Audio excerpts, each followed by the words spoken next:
Eh, jangka waktu kontrak di awal kan 2 tahun ya. Iya. Mungkin ada 6 bulan. Kemudian penyelesaiannya lebih mundur lagi. Iya, itu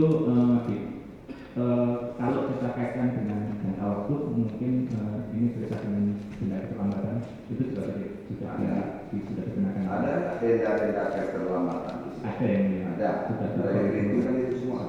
Sudah masih diperhitungkan. Jadi, Untuk pembayaran.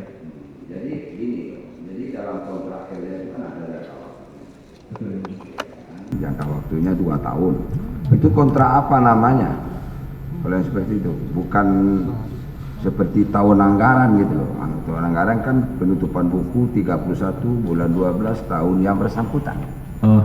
Apakah ini perhitungannya ke situ juga atau tidak?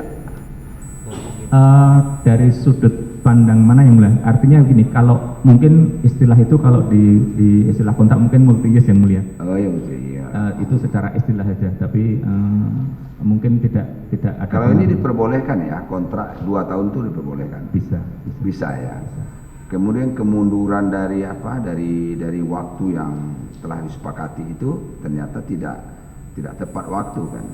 Betul yang mulia. Molor lagi lah, ya kan? Betul. Tapi itu ada denda di situ. Betul yang mulia. Di dalam mundur berapa hari sekian kan gitu. Disebutkan. Ya. Siap. Ya, itu sudah dihitung semua ya. Sudah diperhitungkan dalam pembayaran. Sudah dihitung semua. Kemudian di dalam melakukan audit ini sambil berjalan ada enggak pengembalian atau apa, pemulihan dari pelaksana atau siapa? Ada enggak? Kami tidak terinformasikan itu yang mulia, tetapi ada hasil audit BPK juga, tapi itu tidak beririsan dengan metode kami. Artinya kami melihat kekurangan pekerjaan dalam kontrak item tertentu yang dipertahankan dalam kontrak. Sementara yang saya baca dari apakah audit yang dilakukan oleh BPK itu menjadikan apa pedoman juga bagi auditor BPKP di dalam melakukan perhitungan kerugian keuangan negara? Kalau sebagai pedoman tidak yang mulia. Tidak. Kalau sebagai pedoman tidak. Apa hasilnya yang saudara tahu? Yang dari BPK? Yang saya ingat yang mulia adalah bahwa ada, kalau saya tidak salah, gardu. Gimana? Gardu kalau tidak salah, gardu sebelah bangunan yang harusnya ada, tidak ada kalau saya tidak salah. Tetapi ini memang tidak berpengaruh pada hitungan kami. Tidak ada ya? Tidak berpengaruh. Jadi ini sebetulnya kalau BPK itu mungkin audit yang dilakukan metodenya mungkin general audit barangkali, audit umum. Siap. Ya kan, audit umum yang ujung-ujungnya bukan menentukan berapa kerugian negara, tapi apakah proyek ini wajar tanpa, kan gitu. Siap yang mulia. Apakah saudara sempat baca apa enggak? Sekilas saya baca yang mulia. Apa hasilnya begitu? Artinya ada yang tadi saya sampaikan, bahwa ada temuan mengenai gardu kalau saya tidak salah. Oh, gardu tol maksudnya? Iya, yang ternyata tol. tidak. Iya, yang tadi 3 menjadi berapa? Ya, siap. Ya. Artinya tidak berkurang artinya itu. Ya, oke. Jadi itulah intinya ya. Bahwasanya laporan ini kemudian saudara sampaikan kepada pimpinan hasil perhitungan ini. Betul yang mulia. Ya, oleh pimpinan secara kelembagaan disampaikanlah kepada yang meminta dari Jaksa Agung ya. Betul. Jaksa Agung. Itu saja Pak. Siap. Terima kasih. Itu intinya ya. Oke. Ada tambahan? Cukup. Ada?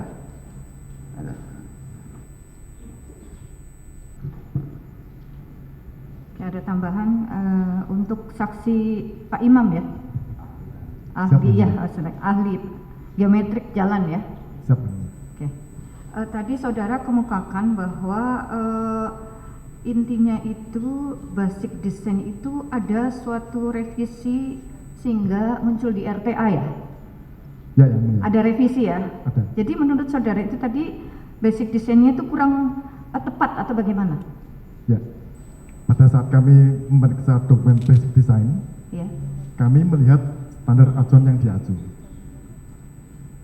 Karena ini jalan tol layang, sementara kami di dalam dokumen itu tidak menemukan dasar-dasar perencanaan untuk jalan tol. Yang kami temukan adalah rancangan geometrik jalan perkotaan tahun 92, di mana di situ untuk kecepatan yang direncanakan kelandaian vertikalnya itu adalah 5%. Ya, oke. Tadi sudah dijelaskan. Sudah. Jadi intinya basic design itu yang ada itu adalah untuk jalan tol dalam kota, gitu ya? Jalan perkotaan, bukan jalan tol kan? Untuk Jalan perkotaan. jalan perkotaan dengan kecepatan bisa 120 gitu ya? Kalau perkotaan maksimal 60 km per jam. Ya. Itu untuk perkotaan? Perkotaan. Oke. Lalu kemudian karena ini adalah untuk jalan tol layang, Iya, seharusnya tidak seperti itu. betul. Kemudian muncul saudara melihat RTA-nya juga ya? Bukan RTA-nya. Berarti perbaikan dalam RTA itu lebih baik daripada basic design itu Betul, sendiri. yang mulia, ya. Oke. Karena saudara tadi kemukakan bahwa jalan tol sudah sesuai standar kelayakan. Ya.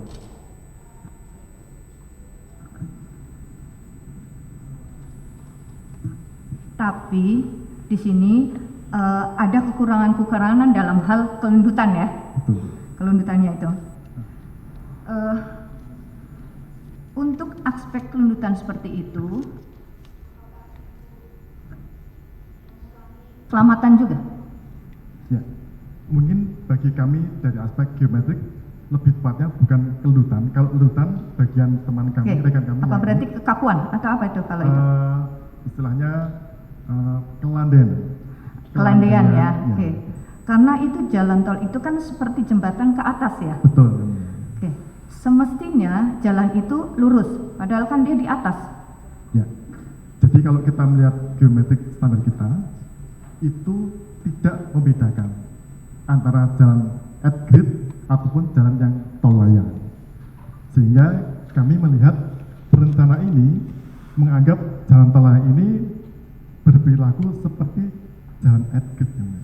Padahal kalau kita melihat perencanaan jalan tol layang, itu perlu memperhatikan tadi expansion joint, yang mana expansion joint ini kalau itu dalam kondisi datar saja, kalau tidak direncanakan dengan baik akan terjadi ketidaknyamanan. Apalagi kalau ada variasi kelandaian begini. Jadi seharusnya dalam kondisi yang seperti ini nih, yang Ya. sudah ada seperti ini, Ya. apakah menurut saudara itu bisa ada perbaikan atau bagaimana tuh? Karena pada faktanya jalan tol itu sudah dimanfaatkan. Kalau melihat kondisi sekarang untuk mempertahankan fungsi layangnya, maka kami melihat bahwa kendaraan yang lewat di jalan tol ini perlu dibatasi golongannya untuk tidak memperparah kondisi yang ada ini. Artinya perawatan yang dilakukan pun juga harus lebih intensif supaya misalnya terjadi sesuatu yang mungkin indikasi ini ada mungkin sesuatu yang katakanlah memunculkan insiden bisa dicegah. Artinya harus ada inspeksi secara menerus supaya kejadian seperti ban bocor seperti kita ini menjadi berkurang. Ya. Jadi perlu ada namanya inspeksi atau bahkan audit ya semacam itu ya untuk mencegah potensi terjadinya kecelakaan. Jadi tidak jalan tol itu masih tetap bisa bermanfaat dengan pengauditan atau perbaikan atau bagaimana? Ya, artinya fungsi pemeliharaan, inspeksi itu harus menjadi lebih ketat, lebih sering. Bahkan kalau biasanya kita katakanlah seminggu sekali inspeksi, ini mungkin berikutnya ditingkatkan dengan jalan dan melihat. Oh, tapi jalan tol itu masih berfungsi seperti apa adanya, bisa dimanfaatkan atau bagaimana? Itu yang penting. Ya, kalau kami tadi melihat jalan tol yang ini sebenarnya masih memenuhi standar, tetapi tidak layak. Nah ini yang kami perlu garisbawahi, memenuhi standar tapi tidak layak sebagai melayani sebagai jalan tol. Oleh karena itu, kalau kita ingin tetap mempertahankan fungsi ini, berarti pertama kita harus melihat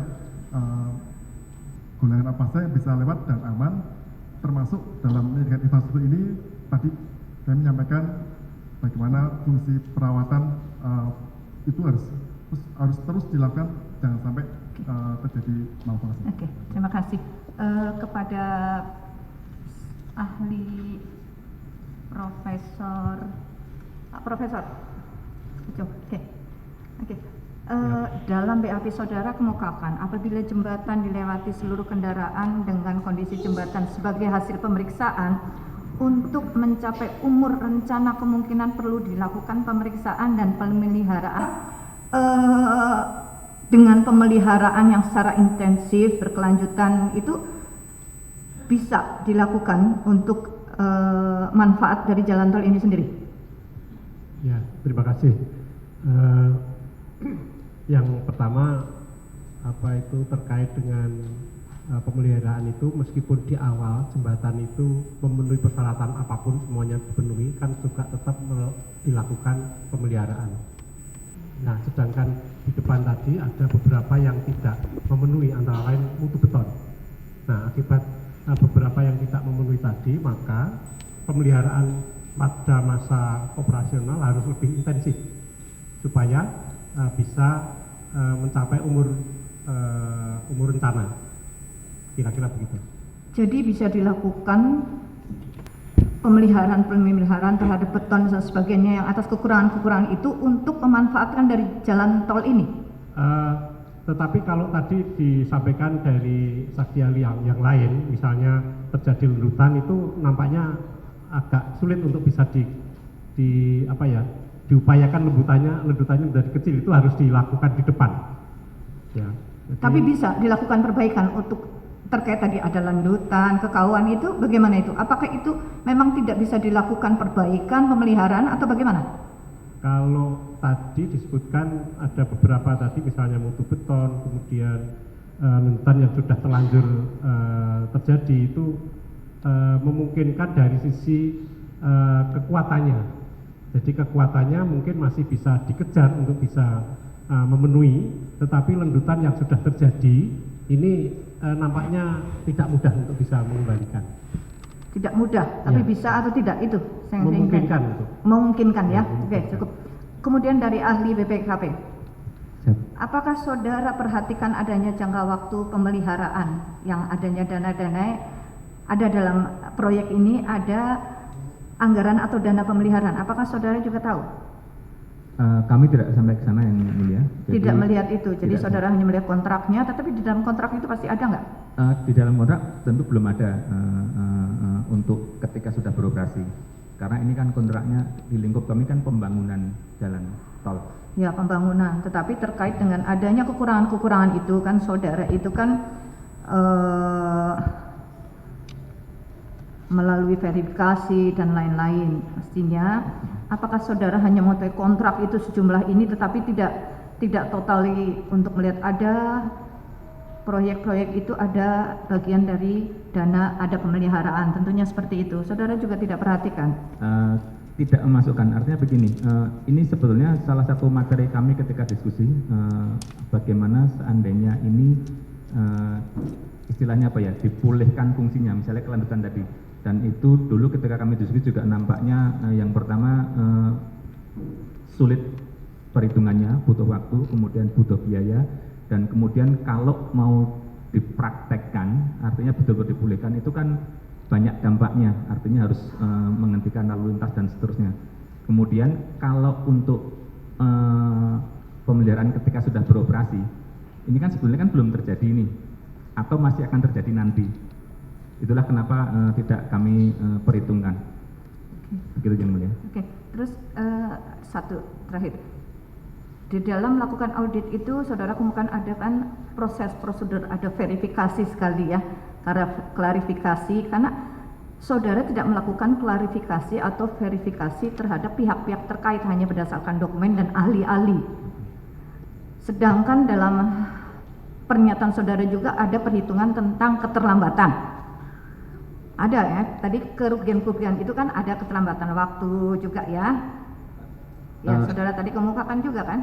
Izin yang mulia. Jadi yang saya sampaikan tadi adalah denda keterlambatan itu sudah diperhitungkan dalam pembayaran. Iya betul, memang ada di dalam hitungan-hitungan itu. Tetapi seorang auditor itu klarifikasi itu kan menghitung, tidak hanya menghitung berdasarkan dokumen. Dokumen yang diberi dihitung-hitung seperti itu. Apakah tugas auditor seperti itu? Tidak melakukan klarifikasi, kenapa terjadi hal-hal seperti itu?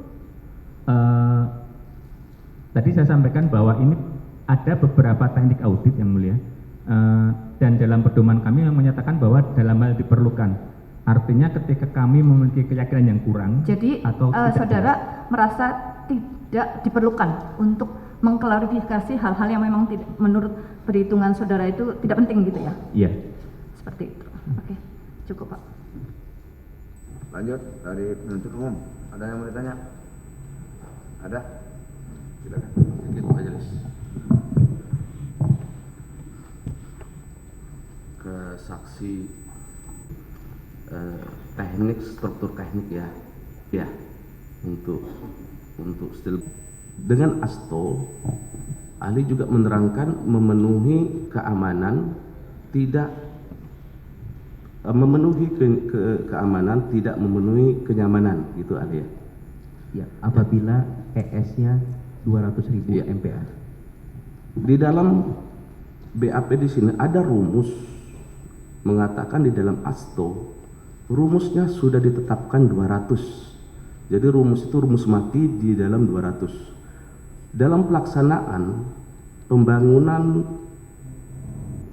tol menggunakan, tadi ahli menjelaskan, menggunakan dinaikkanlah levelnya itu menjadi 210, itu ahli ya. Ya, asumsi perencanaan 210.000. 210.000 yang ditetapkan dalam ASTO tadi. Apabila tetap kita menggunakan sesuai dengan prosedur, tidak menaikkan sesuai dengan rumus ketentuan dalam ASTO, tetap dengan 200.000, apakah tol tersebut khusus tuh kalau RSNI tadi kenyamanan dan keamanan tidak terpenuhi.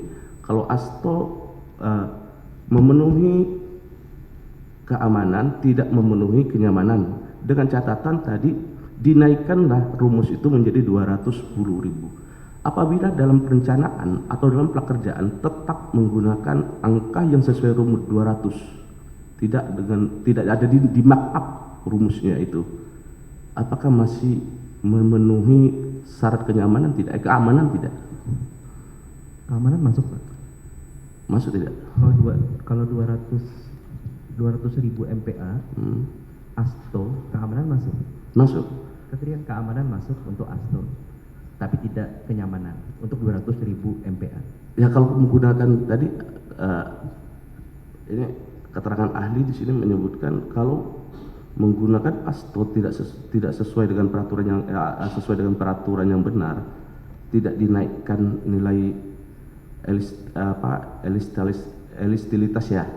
Elastisitas itu tidak dinaikkan menjadi 210, tapi menggunakan dengan rumus yang sudah baku di internasional 200. Keterangan ahli di sini juga tidak keamanan pun tidak diragukan di sini. Aman, Pak. Aman tapi tidak nyaman. Ini saya bacakan ya. Tidak aman apabila menggunakan FC25 MPa. Oh ya. Faktanya ini kan tadi kan maka dari awal itu saksi menggunakan hasil mutu beton yang diuji lab di tempat laboratorium UI. Ternyata mutunya beton tersebut berkisar antara 14 sampai dengan 40-an. Jadi diambil rata-rata kurang lebih 25. Dengan kondisi mutu beton yang 25, apabila itu fakta di lapangan ya, 25, kemudian kita kaitkan dengan aturan ASTO, apakah masih memenuhi keamanan tidak? Tidak masuk. ASTO dengan kondisi 2,5 tidak memenuhi keamanan, apalagi SNI ya gitu, apalagi Ya, gitu ya.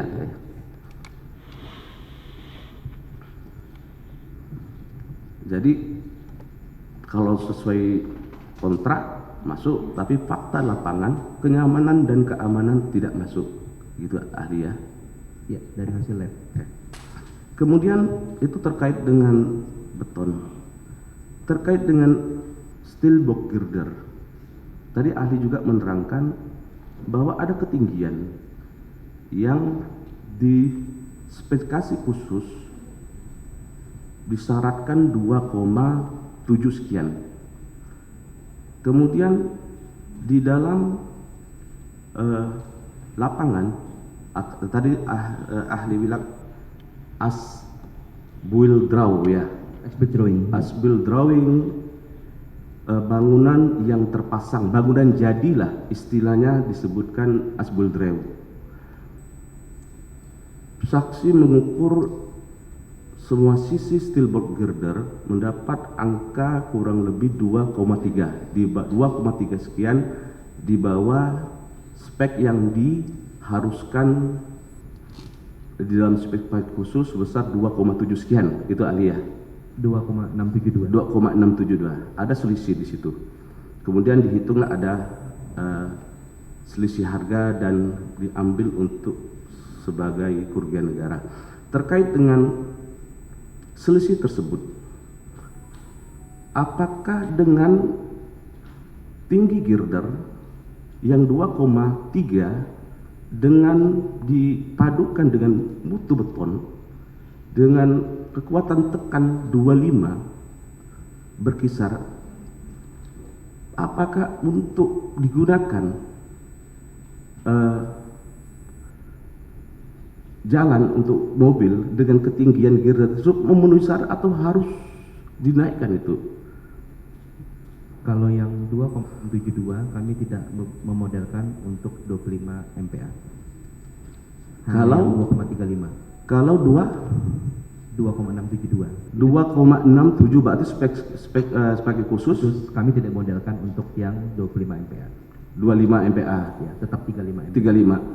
Kalau faktanya di sini justru girdernya lebih rendah, mutunya lebih turun lagi, sedangkan girder aja tinggi 25 MPa ini tidak cocok, ini tidak bisa, berisiko ya ahli ya.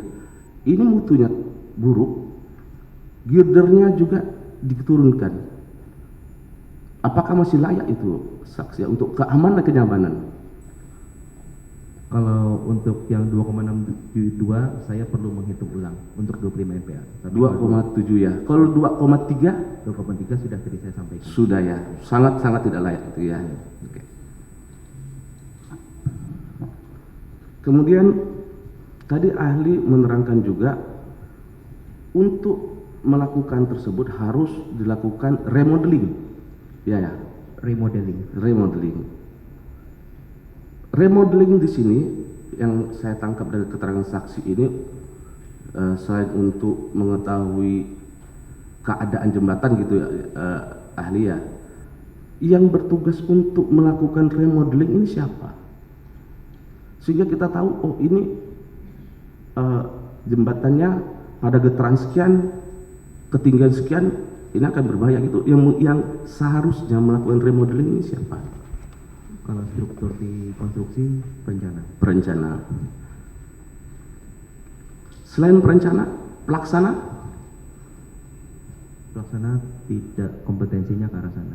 Ya, pelaksana tidak, perencana. Perencana ini kan diperintah, diberi kerja oleh pelaksana, dia akan melapor gitu ya. Tugasnya tugas perencana ya. Tugas di perencanaan, karena yang mempunyai kompetensi di perencanaan.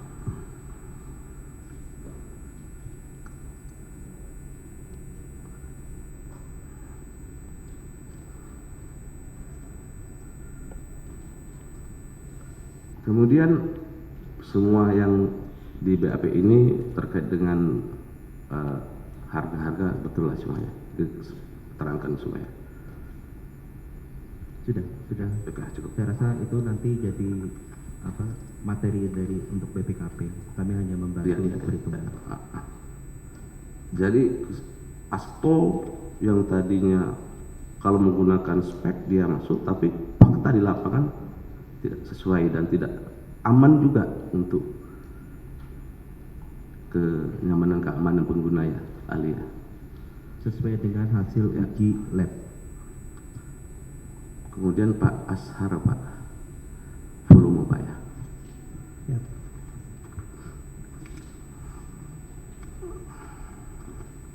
Volume ini Pak,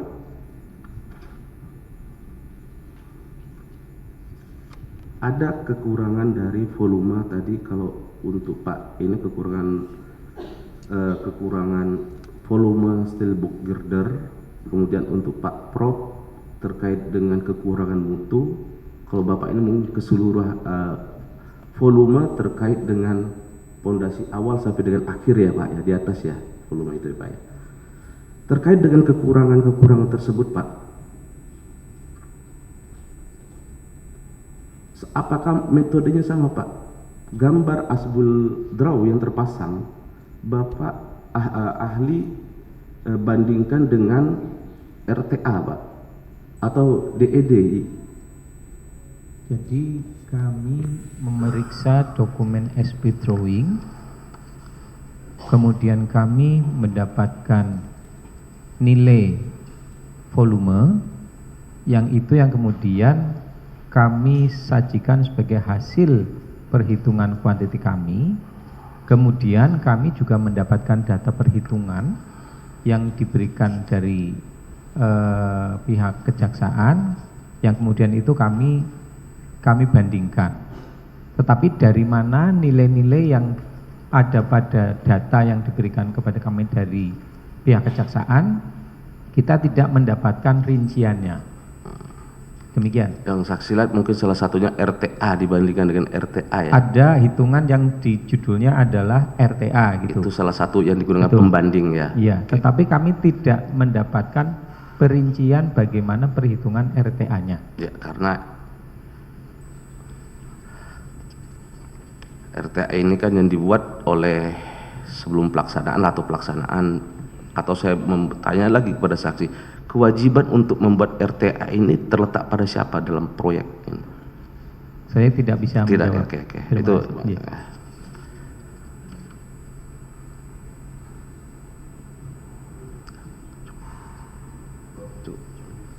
cukup satu.